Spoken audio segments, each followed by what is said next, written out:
नमस्कार, मैं मोंटू राजा। तमाम बार हमने देखा है समाज के अंदर जो भी चीज़ें घटित होती हैं, वो एक पर्टिकुलर सीमा या फिर क्षेत्र में सिमट के नहीं रह जाती हैं। हाल-फिलहाल में बीते कुछ दिनों में आपने देखा होगा, हलाल सर्टिफ़िकेशन के ऊपर उत्तर प्रदेश में बवाल हुआ है। तो उसी चर्चा को लेके क्योंकि अब चुनाव भी हैं और चुनावों के अंदर तमाम मुद्दे रहते हैं। हलाल सर्टिफ़िकेशन, 2024 का चुनाव और तमाम ये चीज़ें भी देखी जा रही हैं कि संविधान बचाने की अब हर कोई बात कर रहा है, तमाम पार्टियाँ अगर देखी जाएँ, वो भी। रिलीजन और आरएसएस के प्रमुख को जो हिंदू धर्म के गुरु ने एक खतरा बता दिया है हिंदू युवाओं को जो उनकी हरकतें हैं। तो इस तमाम चर्चा पे समीकरण जानेंगे। मेरे साथ मौजूद हैं सुप्रीम कोर्ट अधिवक्ता महमूद पराचा साहब। सर बहुत-बहुत स्वागत है आपका। शुक्रिया। तो सर जैसे कि उत्तर प्रदेश से हम शुरू करेंगे। हलाल सर्टिफ़िकेशन को लेके तमाम बवाल वहाँ चल रहा है। एक चीज़ कहीं से शुरू होती है और उसके बाद वो जगह-जगह फैलती है। तो इसको आप कैसे देख रहे हैं? क्योंकि कहा ये जा रहा है 30,000 करोड़ का लॉस है। तमाम 400 होटल्स थे जिन्होंने हलाल सर्टिफ़िकेशन लिया था और जो कंप्लेनेंट है, उसने ये कहा है कि ये नॉन गवर्नमेंटल ऑर्गनाइज़ेशंस हैं जो अपने प्रॉफ़िट के लिए इस तरह की चीज़ें कर रही हैं और एक पिटीशन भी दायर हुई थी 2020 में जिसमें ये कहा गया था कि ये जो नॉन मुस्लिम हैं, उनको ज़बरदस्ती हलाल सर्टिफ़ाइड खिलाया जा रहा है, तो उनकी भावनाएँ आहत हो रही हैं। इसके बारे में आप क्या कहेंगे? एक बात हम लोगों को अच्छे से समझ लेनी चाहिए कि आरएसएस, बीजेपी, विश्व हिंदू परिषद, हिंदू सेने, आरामबाई तेंगुल, मेती लेपुन, इस प्रकार के जितने भी संगठन हैं और हालांकि भारतीय जनता पार्टी एक पॉलिटिकल पार्टी है, रजिस्टर्ड पॉलिटिकल पार्टी है, देश की सबसे बड़ी पॉलिटिकल पार्टी अपने आप को बताती है या नहीं है, ये एक डिबेट हो सकती है। उसके बावजूद भी उसके खुद इतनी बड़ी political party, registered political party जो देश की रूलिंग पॉलिटिकल पार्टी है, उसके लोग भी, उसके ऑफिस बेयरर भी भारत के संविधान को तोड़ के, अपनी शपथ तोड़ के जो वो लेते हैं, कोई भी एमपी एमएलए भी बनता है ना, तो वो भारत के संविधान की शपथ लेके ही बनता है, उसको अक्षुण्ण रखने की। उसके बावजूद भी वो हिंदू राष्ट्र बनाने की डायरेक्टली या इनडायरेक्टली बातें करते हैं। तो ये लोग कौन हो गए? ये देशद्रोही हो गए। ये एक तरीके से भारत के विरोधी हैं, भारत देश के गद्दार हो गए। जो भी भारत के संविधान को तोड़ के हिंदू राष्ट्र बनाने की बात करता है, मनुस्मृति लागू कराने की बात करता है। और ऐसे बहुत सारे धार्मिक गुरु भी हैं जो उत्तराखंड में, मध्य प्रदेश में और दूसरी जगहों पे मौजूद हैं। ये सभी देशद्रोह की गतिविधियों में लिप्त हैं। ये समझ लेनी चाहिए। ये जो हलाल सर्टिफिकेशन का टाइमिंग देखिए आप, टाइमिंग क्या है? जब पूरी दुनिया में एक जो इस्लाम के खिलाफ एक जो ज़ायनिस्ट ताकतों ने, जैसे आरएसएस है, वैसे ज़ायनिस्ट ताकतें हैं दुनिया में दूसरी जगहों पे, इसराइल में जिसका मरकज़ यानी कि सेंटर। तो उन लोगों ने इस्लाम धर्म के खिलाफ एक बहुत बड़ा माहौल बना रखा। लेकिन अभी ये जो हमास का हमला हुआ है 7 अक्टूबर के बाद, और उसके बाद जो ज़ायनिस्ट चेहरा बेनकाब हुआ है कि इनसे ज़्यादा ज़ालिम, इनसे ज़्यादा निर्दयी, इनसे ज़्यादा बड़ा आतंकवादी, इनसे बड़ा कोई क्रिमिनल आस-पास के समय में पैदा ही नहीं हुआ है। उसके बाद से एक नई वेव इस्लाम के खिलाफ जो चलती थी, अब इस्लाम के फ़ेवर में, फ़िलिस्तीन के फ़ेवर में, मुसलमानों के फ़ेवर में, पूरी दुनिया में, अमेरिका, यूरोप और दूसरी जगहों पे भी, साउथ अमेरिका, एक वेव चल रही है।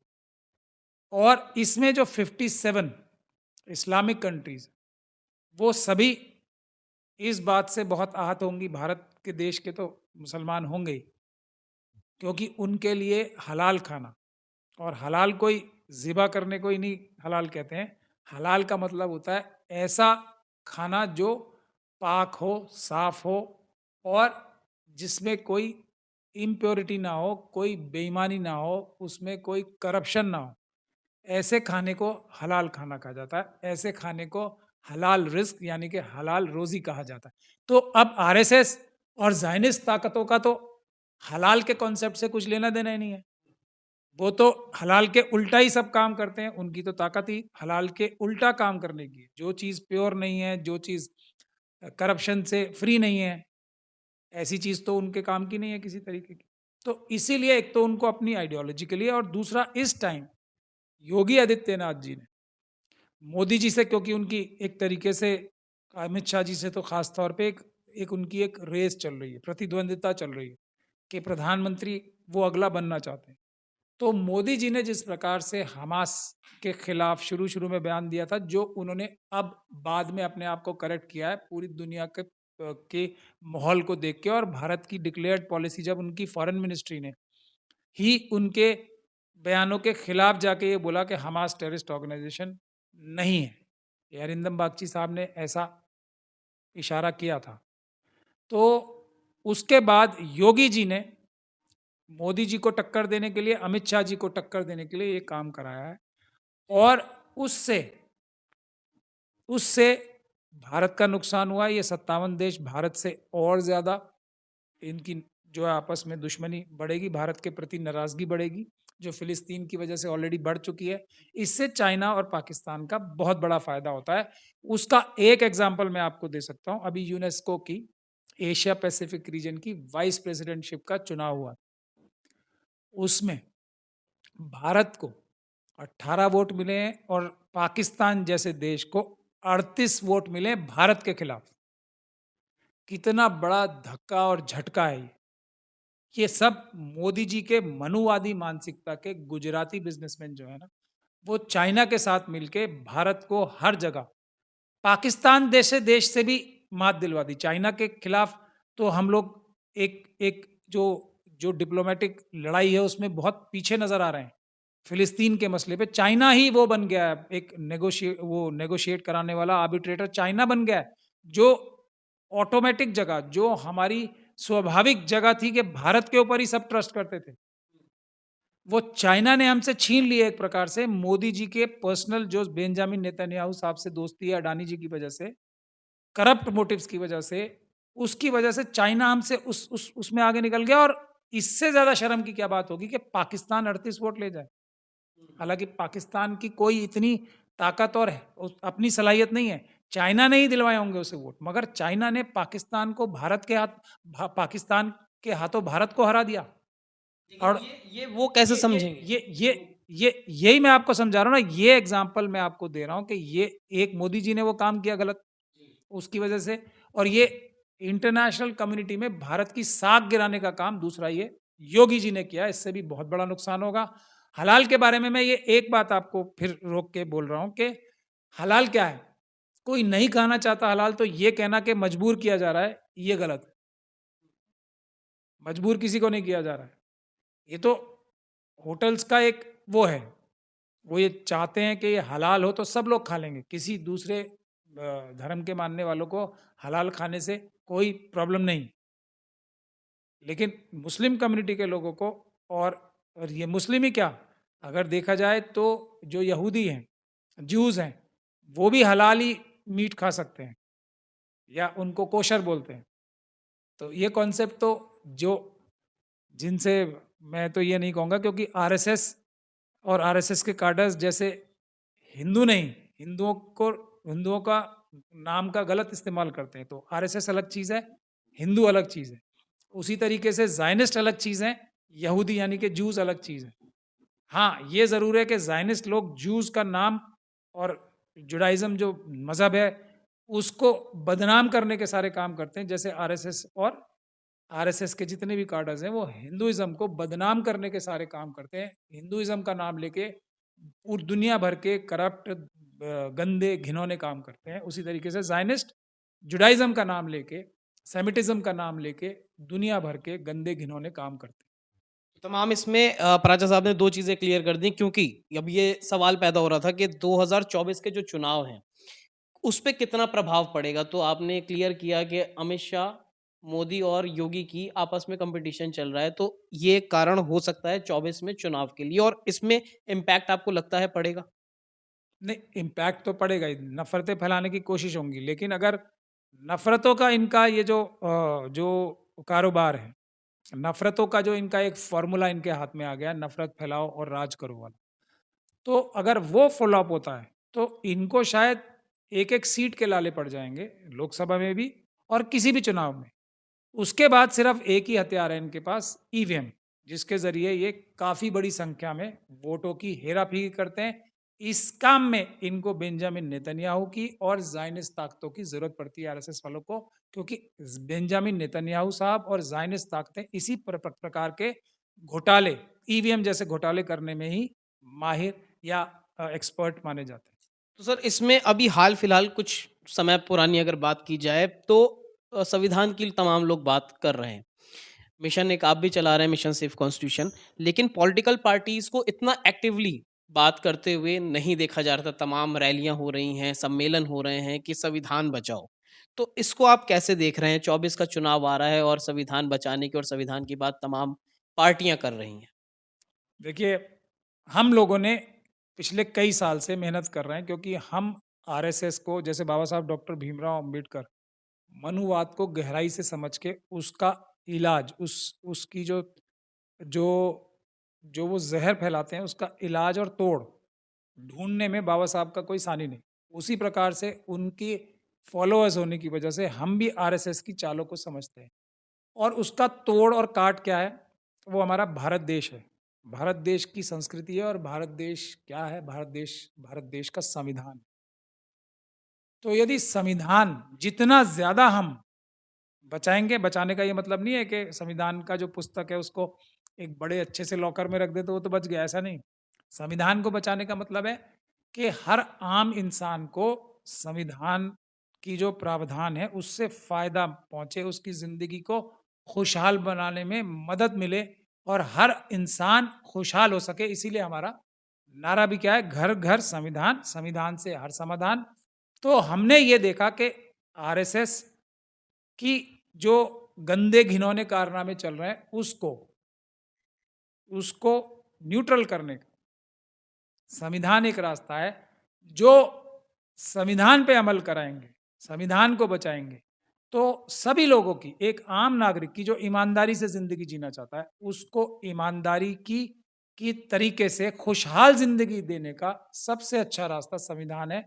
तो हमने अगर संविधान को बचा लिया, यानी कि बचाने से मतलब आम आदमी की ज़िंदगी में संविधान का प्रयोग उसे करना सिखा दिया कि इस प्रकार से संविधान का प्रयोग करके मैं अपनी ज़िंदगी खुशहाल बना सकता हूँ, देश को मज़बूत बना सकता हूँ, समाज को मज़बूत बना सकता हूँ, समाज में भाईचारा ला सकता हूँ, जो कि प्रिएम्बल है संविधान का, फ्रेटर्निटी।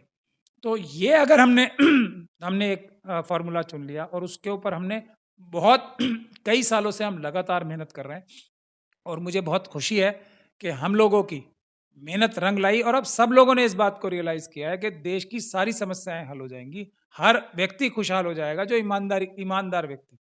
बेईमान की तो खुशी का कोई अंत ही नहीं होता ना। जैसे अडानी जी को चाहे आप दुनिया का सबसे रईस आदमी बनवा दो, लेकिन वो खुश नहीं होंगे, वो और लालच, लालच, लालच में रहेंगे।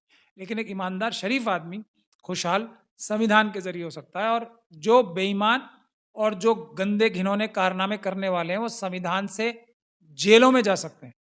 तो इसीलिए हम लोग सब मिलके पूरी ताकत लगाएँ, कोई और बात ही ना करें। संविधान को बचाएँ, यानी कि संविधान पे अमल करवाएँ सभी लोगों से। तो ये सॉल्यूशन है, जो सब सॉल्यूशन ने अब हर एक पॉलिटिकल पार्टी रियलाइज़ कर रही है, और यहाँ तक कि भारतीय जनता पार्टी को भी मजबूरी में, मोदी जी को भी और दूसरे लोगों को संविधान दिवस भी अब धूम-धाम से मनाने की ज़रूरत पड़ रही है। तो क्योंकि और सर हम लोगों की कोशिश से, हम लोगों से मेरा मतलब सिर्फ मिशन सेव कॉन्स्टिट्यूशन की नहीं, जिसने के चिट्ठियां लिखी बार बार और आंदोलन किया बाबा साहब डॉक्टर भीमराव अंबेडकर की मूर्ति सुप्रीम कोर्ट में लगवाने के लिए, स्टैचू लगाने के लिए। सिर्फ हम लोगों से मिशन सेव कॉन्स्टिट्यूशन का मतलब नहीं है, हम सब अम्बेडकर वादियों से, संविधान वादियों वादियों के मेहनत से आज इतनी बड़ी सिंबॉलिक विक्ट्री हुई है हमारी कि बाबा साहब डॉक्टर भीमराव अंबेडकर की जो स्टैचू है वो सुप्रीम कोर्ट में लगी है, और अब हम हर एक देश की अदालत में ये स्टैचू लगवाएँगे। ये इस बात का सिंबल है, इस बात की गारंटी है कि ये देश संविधान से चलेगा, किसी और चीज़ से नहीं चलेगा। ये एक बड़ी एक तरह से कह सकते हैं कामयाबी भी उपलब्ध हुई है अम्बेडकराइट्स को क्योंकि जो सुप्रीम कोर्ट है सर्वोच्च न्यायालय है देश का उसमें बाबा भीमराव अम्बेडकर की एक बड़ी जो है मूर्ति लगाई गई है। तमाम सर देखते हैं कि जो जनता है वो ये कहती है परेशान है जो 80 करोड़ जनता कहते हैं फ्री राशन पे निर्भर है। तो इस तरह की चीज़ें देखने को मिलती हैं, रोते-बिलखते लोग दिखते हैं, लेकिन जब चुनाव आते हैं, तो एक ऐसा धर्म का तीर छोड़ा जाता है कि आदमी जो व्यक्ति है वो उसमें रम जाता है और वो तमाम अपनी दुःख परेशानियाँ भूल जाता है।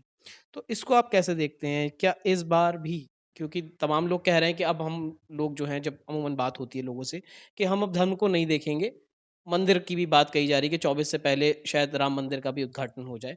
तो आपको क्या लगता है, क्या जो धर्म हावी है चुनावों के ऊपर, वो प्ले कार्ड कब तक रुक पाएगा? देखिए, धर्म को ना देखें ऐसा तो मैं नहीं कहूँगा। भारत का संविधान है, धर्म को पालन करने की, धर्म का प्रचार करने की, हर एक धर्म को, हर एक व्यक्ति को इजाज़त देता है, उसको उसको आज़ादी देता है, उसको खुली छूट देता है और वो बहुत महत्वपूर्ण है। धर्म इंसान के लिए महत्वपूर्ण भी है, जो धर्म को मानना चाहता है। हाँ, धर्म की बुनियाद पर, धर्म अलग चीज़ है, उसको आपको अपनी रूहानी जो शांति प्राप्त करनी है, कीजिए। वोट अलग चीज़। अगर आप गलत फ़ॉर्मूले का इस्तेमाल करेंगे तो रिज़ल्ट गलत ही आएँगे। धर्म आपके घर के अंदर की चीज़ है, उसको अगर आप वोट देते टाइम आपके ज़हन में भी आएगा कि मैं इस बेसिस पे वोट दे दूँ कि ये व्यक्ति तो गंदे घिनौने काम कर रहा है, देश बर्बाद कर रहा है, लूट-खसोट कर रहा है, लेकिन शायद ये मुझे एक वादा कर रहा है, जो मुझे ये वो वादा भी शायद झूठा ही है। शायद ये कुछ लोगों को परेशान करेगा, कुछ ग्रुप्स को परेशान करेगा और मुझे धर्म की आज़ादी देगा और एक फ़ॉल्स नैरेटिव बना के कि जो मेरा धर्म खतरे में आ गया है, वो धर्म को खतरे से बचाएगा। तो अगर इस झूठे बात में तो ये तो एक फ़ॉर्मूला मिल जाएगा ना सभी राजनीतिज्ञों को कि काम नहीं करो। अब एक तो मुश्किल रास्ता होता है कि जी मैं जनता का सेवक बनने की यानी कि जनता का नौकर बनने की एक अब अर्ज़ी लगा रहा हूँ जनता के सामने कि मुझे आप चुनो, मैं आपकी सेवा करूँगा। अब ये सेवा का काम जो है मुश्किल है। अडानी जैसे अपने मित्रों को अपने से दूर करना पड़ेगा, उनको बोलना पड़ेगा भई चोरी और डकैती नहीं करोगे, देश का माल नहीं लूटोगे, ड्रग्स आपके पोर्ट्स में आनी नहीं चाहिए, नहीं तो मैं आपको खुद को जेल डाल दूँगा। ऐसी-ऐसी बातें करनी पड़ेंगी, तो मित्र नाराज़ हो जाएँगे। ये एक मुश्किल रास्ता है, लेकिन उससे जनता खुशहाल हो जाएगी। जनता के हाथ में भीख का कटोरा 80 करोड़ लोगों के हाथ में भीख का कटोरा नहीं आ जाएगा कि हमें 5 किलो अनाज के लिए हम मोहताज हैं, ऐसा नहीं होगा। तो अब ये मुश्किल रास्ता है।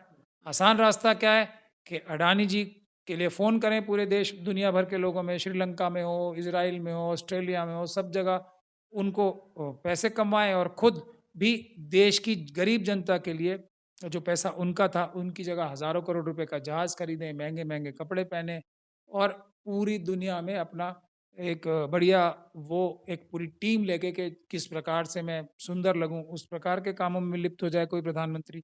तो तो वो एक अब ये सब ऐशो-आराम की ज़िंदगी मिलेगी, लेकिन अब मेहनत किए बगैर, ईमानदारी से काम किए बगैर अगर एक फ़ॉर्मूला मिल जाए कि ये करके मैं बेवकूफ़ बना सकता हूँ, धोखा दे सकता हूँ, छल-कपट से किसी भी प्रकार का छल-कपट हो, ये धोखा देके मैं जीत सकता हूँ। तो कौन सड़कें बनवाएगा, कौन नौकरी दिलवाएगा, कौन देश की सुरक्षा के लिए खड़ा होगा तत्पर?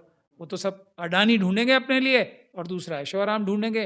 वोट लेने के लिए जनता की सेवा की ज़रूरत ही नहीं है, उनको धोखा देने की ज़रूरत पड़ है।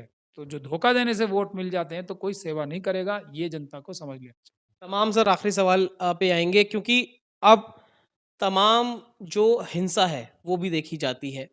तमाम जो हिंदू धर्म का चोला पहन के तमाम जगह मार-काट देखी गई, दंगे देखे गए। तो उसपे अब एक हिंदू धर्म के धर्मगुरु हैं प्रेमानंद महाराज जी। उन्होंने आरएसएस प्रमुख मोहन भागवत से कहा है कि जिस तरह बहुत असंतोष होता है ये देख के कि जिस तरह हिंदू धर्म के मानने वाले युवा हैं, वो अगर इतनी हिंसा करेंगे तो धर्म भी बर्बाद होगा और देश भी बर्बाद होगा। इस बयान पे आप क्या कहेंगे? जबकि उन्होंने ये मोहन भागवत जी से कहा है और कहा है इसको ध्यान रखा जाए।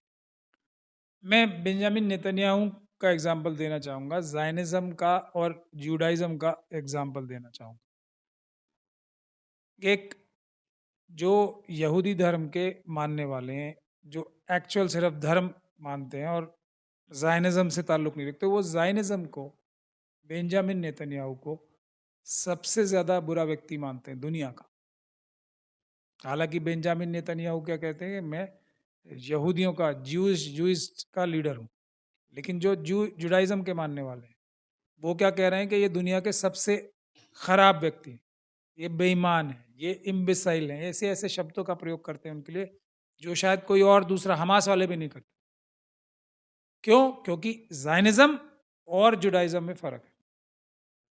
दोनों अलग-अलग चीज़ें हैं और ज़ायनिज़्म जो है जू कम्युनिटी का, जू कम्युनिटी के कंधों पे चढ़ के, उनका भी अधिकारों का हनन करके, उनके नाम पे, उनकी मज़लूमियत जो भी उनके साथ ज़ुल्म हुए पुराने समय में, उसका नाजायज़ इस्तेमाल करके अपने पास, अपने मुट्ठी भर लोगों के, उसमें से एक बेंजामिन नेतन्याहू के साथ मुट्ठी भर जो लोग हैं ना, उनके जो बेईमान साथी हैं, जो उनका करप्शन में मदद करते हैं, उनको करप्शन के ज़रिए बहुत सारे पैसे कमवाते हैं, उनके ऊपर करप्शन के चार्जेज़ हैं, उसके लिए वो अपनी सुप्रीम कोर्ट के फैसलों को भी अपने करप्शन के केसेस के, जैसे योगी आदित्यनाथ जी का एग्ज़ाम्पल है ना, अपने केस खुद ही विथड्रॉ कर लिए। वैसी ताकत लाना चाह रहे थे बेंजामिन नेतन्याहू साहब के सुप्रीम कोर्ट से भी अगर करप्शन में मेरे खिलाफ फैसला हो जाए तो मैं उन फैसलों को भी ओवर रूल कर दूं कि नहीं, सुप्रीम कोर्ट तो कह रही है मैं बेईमान हूं और मुझे जेल में जाना चाहिए, लेकिन वो ऑर्डर मैं निरस्त कर दूं। ऐसी ताकत वो प्रधानमंत्री के पास देना चाह रहे। तो ये लोग तो वो लोग हो गए ना जो अपने मुट्ठी भर लोगों के लिए पूरी यहूदी कम्युनिटी को खतरे में डाल रहे हैं। पूरी यहूदी कम्युनिटी को, जो मुस्लिम कम्युनिटी ने जो हिस्टोरिकली हर जगह हिफाजत रसूलुल्लाह के टाइम से हिफाजत यहूदियों की करते आए, उनको कभी जुल्म और ज्यादती हुई तो बचाते आए, जायनिस्ट को नहीं। एक बार मैं फिर बता रहा हूं, उस टाइम से लेके आज तक यही बात। जो बेईमान यहूदी थे उनके लिए कुरान में वो लफ्ज भी आए हैं जो आए हैं। वो कौन? जो जायनिस्ट थे, जो तुम्हें घात लगा के मारेंगे। आम यहूदियों के लिए रसूलुल्लाह ने खुद कहा है कि वो हमारे भाई हैं, हम जैसे हैं, वो हम हैं, उनकी हिफाजत करना हमारा फ़र्ज़ है। तो ये दोनों में फ़र्क समझना ज़रूरी है। इसी एग्ज़ाम्पल से मैं आपको समझाना चाहता हूँ कि आरएसएस का अगर बस चले, तो सारी हिंदू कम्युनिटी को, और हिंदू कम्युनिटी में मैं आपको ख़ास तौर पे बता रहा हूँ कि एससी, एसटी, ओबीसी को भी नहीं कह रहा हूँ इसमें मैं।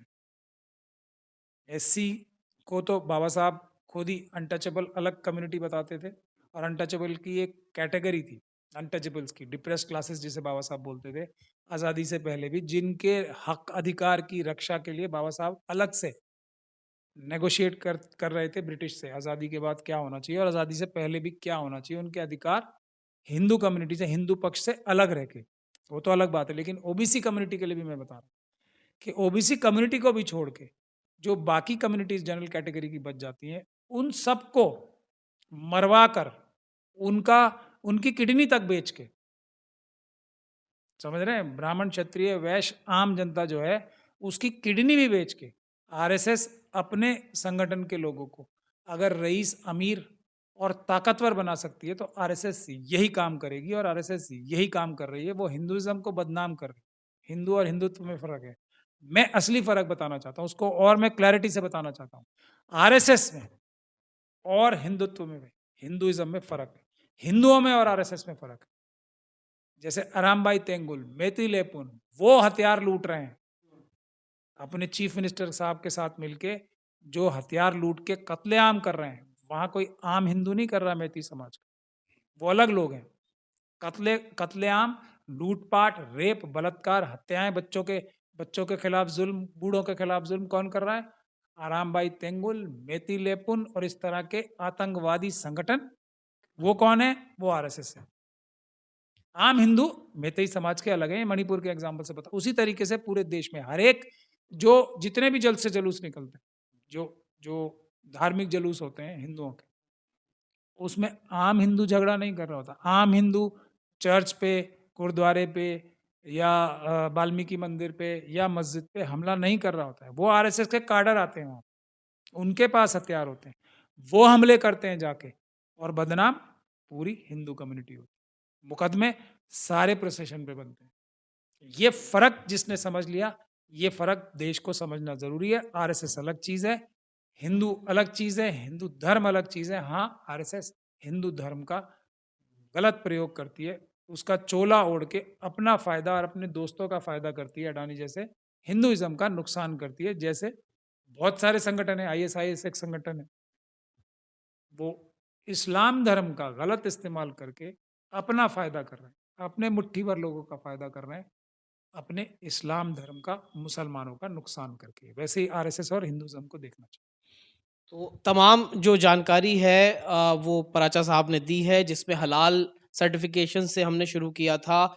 जो चुनावों में प्रभाव पड़ेगा वो लेके संविधान की जो तमाम लोग बात कर रहे हैं, उसके बारे में, धर्म के बारे में और अब जो आरएसएस प्रमुख को हिदायत दी गई है इसके बारे में। तो उस तमाम चर्चा पे आप क्या सोचते हैं? क्या राय रखते हैं? कमेंट द्वारा ज़रूर साझा करें। अगली अपडेट के साथ आपके समक्ष फिर प्रस्तुत होंगे। नमस्कार।